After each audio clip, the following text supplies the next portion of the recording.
How to give access of Shopify store. So that is what I'm going to show you guys in this super quick and easy tutorial. So let's get into it. So the first thing that we need to do is to, of course, open our Shopify store right here.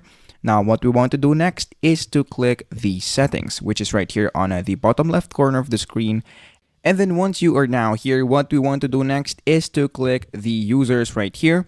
So you should be able to see all of the users that currently have access into your store. So if you want to add users, all you have to do is to click this. And then once you click that, in order to use it, you should have a Shopify plan right here.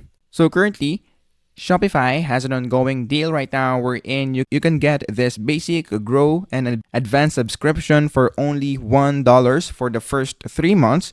So if you want to grab that deal right now, all you have to do is to go down below the description and then click the link right there, which will redirect you, of course, right here. So going back into this part, so once you're now here, let's say for example that you have upgraded your plan, you will now be able to add the users that you want right here. So just, of course, put their email, their name, and then of course their permission, what kind of permission do they have in your store, and so on. And then of course confirm it and save it. And then once you do that, you should be able to see it right here. Now for the roles, if you want to add roles into your store, all you have to do is to click add role right here. You should be able to add the name. So let's say for example that the role is marketing role right there. And for the description, I will just leave it as it is.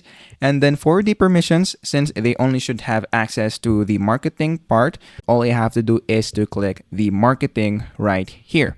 Now, of course, if you want to add some certain role right here, you can also change it and choose which permission you would give them for your store. So once you're now done, all you have to do is to click the save button. And then once you click this, you will now be able to see this marketing role. So that is basically it. That is how to give access to Shopify store.